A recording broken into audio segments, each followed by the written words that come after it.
Hello guys, welcome back again. उसके होने से तो शुरू करते हैं सीधा स्टोरी से। ऑफिस के बाद मीरा अनन्या को घर ड्रॉप करके आरव को लेकर वो अपने घर के लिए निकल जाती है। अनन्या कुछ खोई हुई थी, या यूँ कहें अभी थोड़ा कंफ्यूज्ड। वो जैसे ही घर पे आती, अनन्या चुपचाप अपने रूम में चली जाती है और थोड़ा वक्त बीत जाने के बाद रात को डाइनिंग टेबल पर रखी प्लेट से लगभग वैसी ही थी जैसी हर रोज़ होती हैं। सिंपल घर की सब्ज़ी, रोटियां और दाल। लेकिन आज खाने में कोई अपनापन नहीं था। अनन्या जो बिल्कुल शांत अपनी चेयर पर बैठी हुई थी, लेकिन उसके हाथ की उंगलियां प्लेट्स के किनारे को पकड़कर रखे हुए थे, जैसे अगर उसने अपनी पकड़ को ढीला किया तो कुछ शायद फिसल जाएगा। तभी अनन्या की माँ उसको नोटिस करते हुए, अनन्या आज तुमने दिन में ठीक से खाना भी नहीं खाया। अनन्या जैसे ही ये सुनती है वो अपनी नज़रों को बिना उठाए ही जवाब देती है, माँ काम थोड़ा ज़्यादा था। तभी अनन्या के पापा अपने चश्मे को उतारकर टेबल पर रखते हुए, जब अनन्या के पापा अपने चश्मे को टेबल पर रखते हैं, अनन्या पहचान जाती है कि कोई सीरियस बात होने वाली है।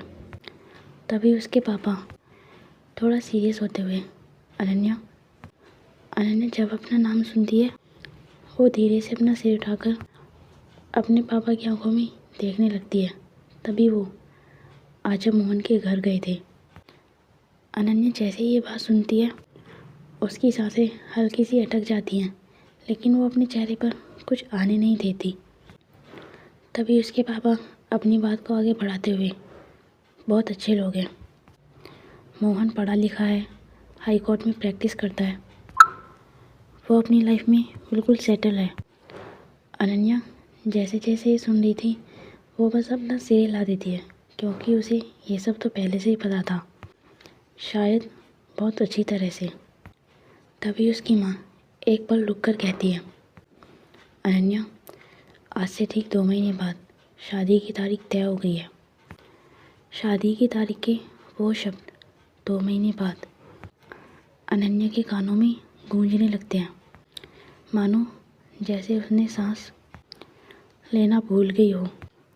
कि तभी उसकी छोटी बहन थोड़ा एक्साइटेड होते हुए कहती है, दीदी मतलब 2 महीने में आप चली जाओगी? देखना आपके जाने के बाद मैं आपकी अलमारी ले लूँगी। उसकी उस बात से टेबल पर एक हल्की सी हंसी गूंजने लगती है, लेकिन अनन्या जो बिल्कुल सीरियस बैठी हुई थी, जैसे उसे उस बात से कोई फ़र्क ही नहीं पड़ रहा हो। तभी उसकी माँ उसके हाथ पर अपना हाथ रखते हुए, तुम खुश हो ना अनन्या? माँ की इस बात से अनन्या की आंखों में हल्के से आंसू आ जाते हैं और वो उन्हें छुपाते हुए बहुत धीरे से कहती है, मैं ठीक हूँ। ये वो बहुत कह तो रही थी, लेकिन उसके गले से निकला हर शब्द अभी उसके लिए बहुत मुश्किल लग रहा था। कि तभी अनन्या के पापा अचानक ही बोल पड़ते हैं, हम जानते हैं तुम्हारे लिए ये सब बहुत जल्दी है, पर ज़िंदगी ऐसे ही चलती है। एक ना एक दिन लड़की को शादी करके घर से जाना होता है। अनन्या जब अपने पापा की ये बात सुनती है वो अपना सिर झुका लेती है। उसकी प्लेट का खाना अब ठंडा पड़ चुका था और वो बस अपने दोनों हाथों को आपस में उलझाई जा रही थी। अनन्या ने कुछ नहीं कहा, ना हाँ ना ना, वो बस चुप रही। और उसी चुप्पी में आज उसने बहुत कुछ खो दिया। तो वहीं दूसरी तरफ मीरा का घर। मीरा के घर पर रात का अंधेरा अब बहुत ज़्यादा गहरा हो चुका था। ये वैसी कन्फ्यूज़न तो बिल्कुल भी नहीं है। और इसी सोच के साथ वो अपनी करवट एक बार फिर से बदल लेती है और एक पिलो उठाकर अपने सीने से लगा लेती है। अनन्या के दिमाग में अब एक के बाद एक तस्वीरें आने लगी थी। कभी आरव का हंसता हुआ चेहरा, जब वो पहली बार अनन्या के साथ मुस्कुराया था, तो कभी मीरा का वो पल जब वो चुपचाप खड़े होकर उसे देख रही थी और जैसे ही अनन्या को अपने और उसके ज़्यादा क्लोज रहने का मोमेंट याद आता है, वो अचानक ही अपनी आंखें खोल देती है और फिर थोड़ा बड़बड़ाते हुए कहती है, नहीं नहीं, ये सब बेकार की बातें हैं। मीरा, वो बस मेरी बॉस है, इससे ज़्यादा कुछ नहीं। लेकिन उसका दिल ये लॉजिक समझने के लिए तैयार ही नहीं था। उसने धीरे से अपने माथे पर अपना एक हाथ रखा। अनन्या के दिल की धड़कन अब बहुत तेज़ हो चुकी थी। और तभी और ये शादी, जैसे उसका गला ये बात पूरी करने से पहले ही अटक सा गया हो। और वो सोचने लगती है, पापा कितने खुश थे आज। उनकी आंखों में वो सुकून था जो उसने सालों बाद महसूस किया था। और तभी मैं उनकी खुशी छीन नहीं सकती। अनन्या ये बात खुद से कहती नहीं है, बस खुद पर थोप देती है। और उसी मोमेंट उसकी आंखें बहुत नम हो जाती हैं। और तभी मोहन इतना बुरा इंसान नहीं है, जिम्मेदार है, समझदार है। और इसी सोच के साथ एक लंबी खामोशी अनन्या के अंदर अब घर कर जाती है। और उसी खामोशी के बीच सिर्फ एक सवाल, जिसका जवाब शायद वो जानती थी, लेकिन उसको अभी एक्सेप्ट नहीं कर पा रही थी। पर क्या मैं खुश हूँ? और इसी सवाल के साथ जैसे वो जवाब भी खुद ही देने लगती है। खुशी हर वक्त ज़रूरी नहीं होती अनन्या, कभी कभी सही करना ज़रूरी होता है। लेकिन फिर अनन्या को मीरा की वो आवाज़ याद आती है, थोड़ी सॉफ्ट, थोड़ी थकी हुई, जब मीरा ने कहा था, क्या मैं आज तुम्हारे साथ रुक जाऊं? अनन्या जैसे ही मीरा की ये बात याद करती है, वो अपनी आंखें एक बार फिर कसकर बंद कर लेती है और फिर थोड़ा फ्रस्ट्रेटेड होते हुए कहती है, बस करो, ये सब तुम्हारी जिम्मेदारी नहीं है, ये तुम्हारी प्रॉब्लम नहीं है। लेकिन अनन्या का दिल फिर से इस बात को मानने के लिए तैयार ही नहीं था। अगर तुम्हारी प्रॉब्लम नहीं है तो तुम्हें इतना भारी क्यों लग रहा है? और यही सोचते हुए वो अब बिस्तर पर बैठ जाती है और फिर घड़ी को देखने लगती है। घड़ी में टाइम अब 2:17 हो चुके थे। पूरा घर सो रहा था, बस एक अनन्या ही थी जो जाग रही थी, लेकिन अपने ही अंदर बहुत धीमी सी आवाज़ में कहती है, मैं क्या फील कर रही हूँ, मुझे खुद समझ नहीं आ रहा। उसकी आंखों से कोई आंसू नहीं गिरते, बस उसकी आंखें अब जलने लगती हैं। और ये शादी, ये क्या है मेरे लिए? एक नया सफ़र या एक समझौता? वो ये सोचते हुए बेड से अब अपना सिर टिका देती है। पापा के लिए। अनन्या ये शब्द कई बार रिपीट करती है, पापा की खुशी के लिए। मुझे ये करना ही होगा। और यही उस रात अनन्या ने पहली बार अपने दिल को बिल्कुल शांत करा दिया था। और इसी तरह बहुत देर बाद उसे अब नींद आने लगती है। और जैसे ही वो नींद में जाती है, उसे नींद में भी बस मीरा का चेहरा बार बार दिखाई दे रहा था। तो वही नेक्स्ट मॉर्निंग सीधे ऑफिस में सुबह की मीटिंग ठीक शुरू होने से पहले ऑफिस के फ्लोर पर हलचल बहुत ज़्यादा थी। कीबोर्ड्स की आवाज़ें और फाइल्स के पेज पलटने की आवाज़ें। अनन्या जो अपनी चेयर पर बिल्कुल शांत बैठी थी, उसका लैपटॉप खुला हुआ था। हमेशा की तरह स्क्रीन पर कुछ नंबर्स भी थे, लेकिन उसकी आंखें बिल्कुल सोसी हुई थी, शायद रात को ठीक से ना सोने के कारण। ये बात वो किसी से कह नहीं रही थी, पर उसकी आंखें सब बता रही थी। पलकें थोड़ी सोची हुई थी, आंखों के नीचे हल्की सी परछाई और अपनी आंखें ब्लिंक करते वक्त जैसे उसे थोड़ा अफोर्ड लग रहा हो। और तभी वो अपनी टेबल से कॉफ़ी का कप उठाती है और उसमें से एक सिप लेती है और फिर उसे नीचे रख देती है और मन ही मन सोचने लगती है, आज कॉफ़ी भी काम नहीं कर रही। और उसी वक्त अपने केबिन के अंदर से मीरा जो बाहर आती है। मीरा के हाथ में अभी एक टैबलेट था और दिमाग में एक एजेंडा, पर जैसे ही उसकी नज़र अनन्या पर पड़ती है वो एक पल के लिए उसे देखकर वहीं रुक जाती है, बस 1 सेकंड के लिए। मीरा ने कुछ कहा नहीं और ना ही वो सीधे उसकी तरफ देख पा रही थी।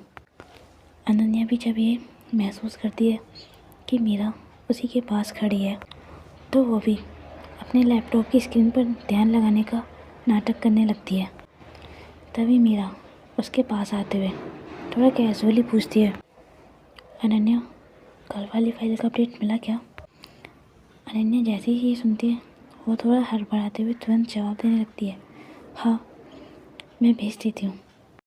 और तभी मीरा का ध्यान अनन्या की आंखों पर पड़ता है और जैसे ही वो उसकी आंखों को देखती है तभी मीरा, अनन्या, तुम ठीक नहीं लग रही हो। अनन्या ये सुनकर थोड़ी चौंक सी जाती है और वो फिर तुरंत ही कह देती है, मैं बिल्कुल ठीक हूँ मीरा, बस रात थोड़ी हैवी थी। तभी मीरा, हैवी? तुम्हारा काम हैवी था या बाकी की चीज़ें? मीरा का ये सवाल शार्प नहीं था, ये बस फिक्र से भरा हुआ था। तो वहीं अनन्या जैसे वो सुनती है वो अपनी नज़रें झुका लेती है और फिर कहती है, बस कुछ बातें चल रही हैं जो मुझे परेशान कर रही हैं। मीरा इससे आगे कुछ नहीं पूछती, लेकिन उसकी आंखें अब भी अनन्या के चेहरे पर थी, जैसे किसी चोट को देख रही हो जिसे वो छू नहीं सकती। और उसी मोमेंट अनन्या का फ़ोन एक बार फिर से वाइब्रेट करने लगता है। कॉल किसी और की नहीं, मोहन की ही थी। और वो एक बार मीरा की तरफ देखते हुए तो एक बार फ़ोन की तरफ देखते हुए थोड़ा हेजिटेट करने लगती है और फिर कॉल उठा लेती है। Hello, good morning. फ़ोन की दूसरी तरफ से मोहन की आवाज़, अब मैं पूछ रहा था तुम ऑफिस पहुंच गई? तभी अनन्या बस इतना ही कहती है, हाँ, अभी मीटिंग से पहले थोड़ा काम देख रही हूँ। तभी मोहन, तुम्हारी आवाज़ थकी हुई लग रही है। अनन्या जैसे ही सुनती है वो एक हल्की सी हंसी निकालती है और फिर कहती है, लगता है सबको वही लग रहा है आज। तभी मोहन बात को चेंज करते हुए कैजुअली कहता है, शादी की बातें जब चलती हैं तो थकान तो हो ही जाती है, ये फेस होता ही ऐसा है। तभी अनन्या कुर्सी की बैक से टिकते हुए खिड़की से बाहर देखने लगती है और फिर धीरे से पूछती है, तुम्हें कभी नहीं लगा कि कुछ चीज़ें सिर्फ फेस नहीं होती? तो वही मोहन 1 सेकंड की चुप्पी के बाद कहता है, तुम क्या कहना चाह रहे हो? तभी अनन्या एक गहरी सांस लेकर, मैं अभी तुम्हें समझाने की कोशिश कर रही हूँ और ख़ुद को भी। तभी मोहन, अनन्या, मैं तुम पर प्रेशर नहीं डाल रहा, बस यही कह रहा हूँ, पापा भी खुश हैं और मैं भी। अनन्या जैसे ही सुनती है पापा खुश हैं, उसके लिए ये वाक्य दिल में किसी पत्थर की तरह गिरता है। तभी मोहन कहता है, तुम थोड़ा रेस्ट कर लो, शाम को बात करते हैं। और वो ये कहकर कॉल को काट देता है। तो वहीं अनन्या भी अब फ़ोन को रख देती है। उसके चेहरे पर कुछ चेंज नहीं था, लेकिन उसकी आंखों में एक हल्की सी खालीपन उतर आया था। तो वहीं मीरा जो ये बदलाव देख लेती है। मीरा अभी कुछ कदम दूर खड़ी हुई थी और शायद अभी किसी से बात कर रही थी, लेकिन उसकी नज़र बार बार सिर्फ अनन्या पर जा रही थी। तभी मीरा खुद से ही कहती है, ये सिर्फ थकान नहीं है।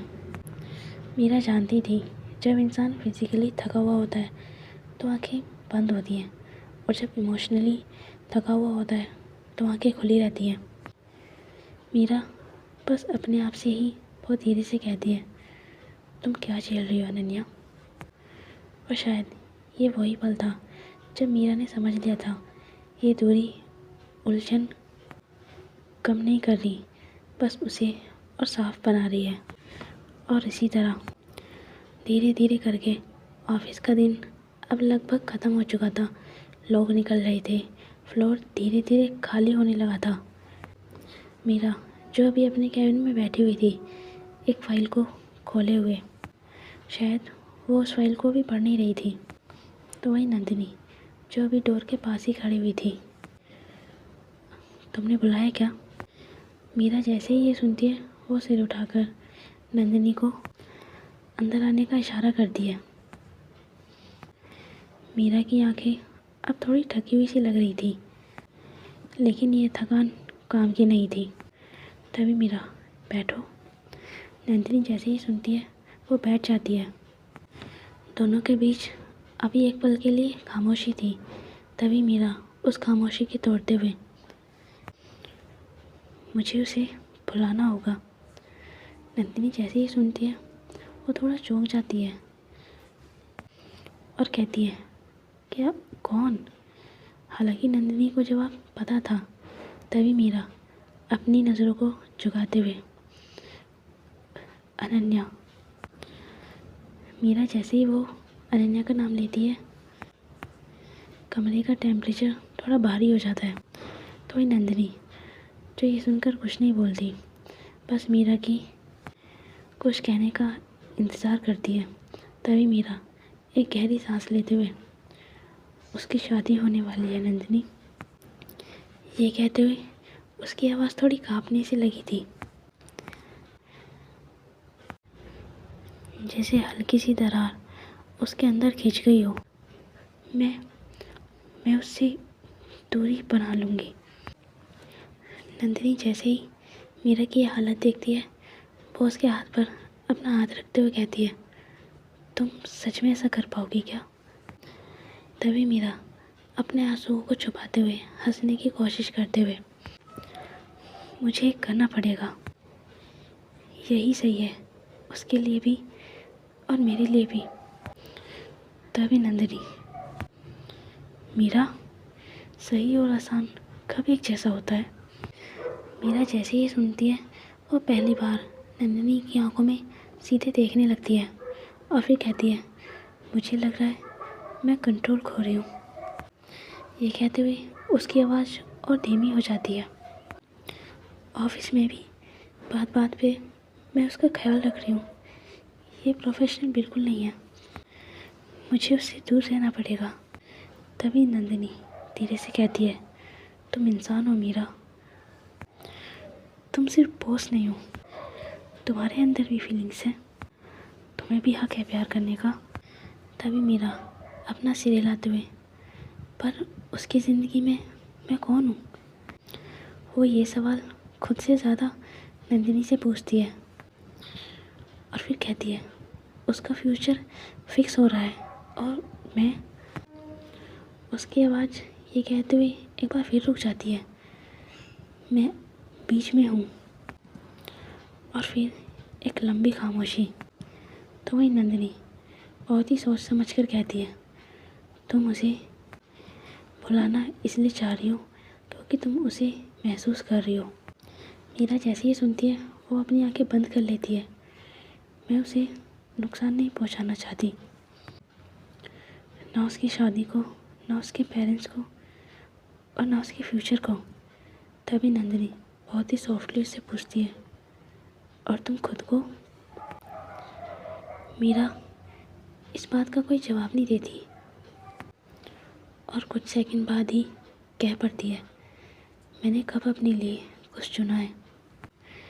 और तभी चेयर से उठते हुए, मेरा काम क्लियर है, मेरी ज़िंदगी स्ट्रक्चर्ड है, इस सब में ये फीलिंग्स फिट नहीं होती। तभी नंदिनी भी चेयर से खड़ी हो जाती है और फिर कहती है, फीलिंग्स कब फिट होने के लिए आती हैं? मीरा वो बस आ जाती हैं। तो वही मीरा जो अभी खिड़की की तरफ देख रही थी, कल से मैं प्रोफेशनल डिस्टेंस रखूँगी, ज़्यादा बात नहीं, ज़्यादा कॉन्सर्ट नहीं। तभी नंदिनी बहुत ही हल्की आवाज़ में पूछने लगती है, तुम खुद को झूठ बोल पाओगी? मीरा ये सुनकर अब नंदिनी की तरफ नहीं देखती, बस बाहर की तरफ देखते हुए कहती है, मुझे बोलना पड़ेगा। ये कहते हुए उसकी आवाज़ बहुत बुरी तरह से कांपने लगती है और फिर क्योंकि अगर मैं नहीं बोली तो शायद मैं खुद से ही हार जाऊंगी। नंदिनी ये सुनकर आगे कुछ नहीं कहती, वो बस आखिरी में इतना ही कहती है, मैं तुम्हारे साथ हूँ, पर याद रखना दूर जाना कभी कभी और ज़्यादा महसूस करवा देता है। मीरा ये सुनकर बस अपना सिर हिला देती है और फिर कहती है, शायद इसलिए जा रही हूँ। पहले ही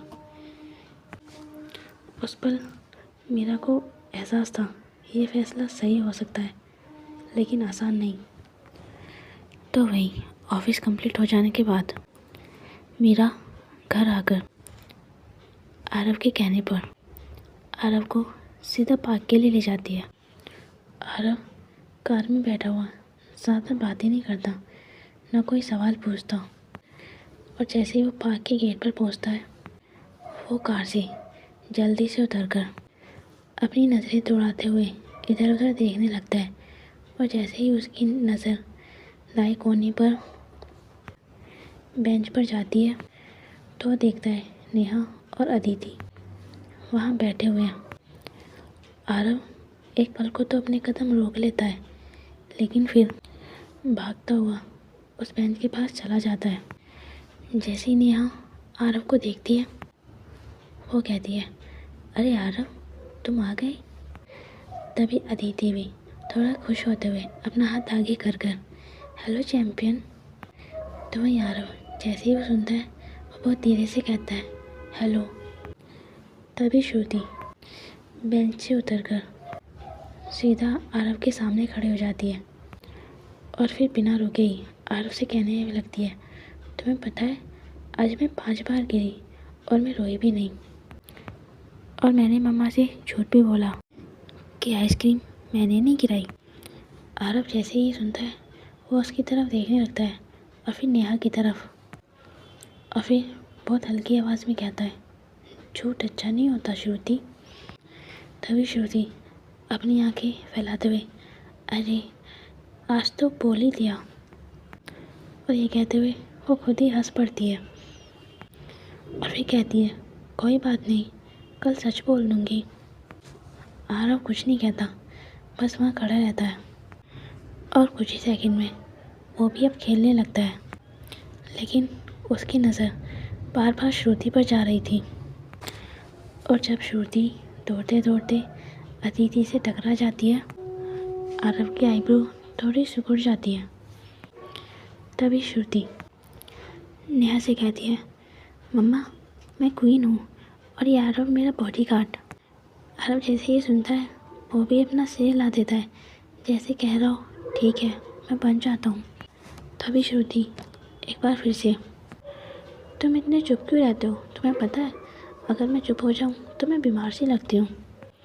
तभी आरव पहली बार थोड़ा लंबा जवाब देते हुए कहता है, तुम बोलती हो तो ठीक लगता है। श्रुति जैसे ही सुनती है वो ज़ोर ज़ोर से ताली बजाने लगती है, फिर कहती है, देखा मम्मा ये मेरा दोस्त है। तो वही नेहा और अदिति जब वो एक दूसरे को देखकर स्माइल कर रहे थे, तो मीरा दूर खड़े होकर फ़ोन पे किसी से बात कर रही थी। तभी श्रुति आरव से पूछने लगती है, तुम स्लाइड से फिसलोगे? आरव ये सुनकर बस अपना सिर हाँ में हिला देता है, पर लास्ट में कहता है, पर तुम गिरना मत। तभी श्रुति, पिछली बार तुम गिरी थे तो मैं हंस पड़ी थी। तभी आरव, अगर इस बार गिरा तो तुम फिर से मत हंसना। तभी श्रुति थोड़ा हंसते हुए कहती है, मैं कोशिश करूँगी। ये कहते हुए वो दोनों स्लाइड की तरफ भागने लगते हैं। आरव ज़्यादा तेज़ नहीं दौड़ रहा था, लेकिन रुकता भी नहीं है। तो वहीं श्रुति की दोनों माएँ जो श्रुति को ऑब्जर्व कर रही थी, अदिति बेंच पर बैठी हुई थी, लेकिन उसका पूरा शरीर पूरी तरह रिलैक्स नहीं था। एक पैर आगे, हाथ में पानी की बोतल और नज़रें लगातार श्रुति पर। तो वहीं नेहा पास ही खड़ी हुई, अपने हाथ में फ़ोन लेकर फ़ोन की स्क्रीन को स्क्रॉल कर रही थी। वो भी श्रुति की हरकतों को अपनी आंखों से फॉलो कर रही थी। श्रुति जो भी थोड़ा ज़्यादा तेज़ दौड़ रही थी। नेहा जैसे ही ये नोटिस करती है, वो अदिति की तरफ देखते हुए कहती है, तुमने देखा वो अब कितनी एक्टिव हो चुकी है। तभी अदिति, हाँ देख रही हूँ। तभी अदिति एक बार फिर से कहती है, उसने सुबह दूध खींचने गया था, वो थक जाएगी जल्दी। नेहा जैसे ही सुनती है, वो तुरंत जवाब नहीं देती, बस श्रुति की तरफ देखती रहती है, जो अभी आरव के साथ खेल रही थी। और फिर कहती है, 5 मिनट और खेलने दो, फिर बुला लेना। तभी अदिति, तुम बोलना। मेरी आवाज़ पे वो रुकती नहीं है। तभी नेहा हल्के से मुस्कुराते हुए, तुम्हारी आवाज़ पे भी नहीं रुकती, लेकिन तुम्हारी आंखों पे रुक जाती है। तुम्हारी आंखें ही काफ़ी हैं उसे डराने के लिए। तो अदिति, मैं उसे डराती नहीं हूँ, बस उसकी केयर थोड़ा ज़्यादा करती हूँ। नेहा जैसे ही सुनती है, कहती है, अच्छा तो मैं क्या करती हूँ? तभी अदिति थोड़ा मुस्कुराते हुए, अच्छा ठीक है, दोनों केयर करते हैं। दोनों के बीच कोई ड्रामा नहीं था, ना कोई जोर, बस एक समझ थी।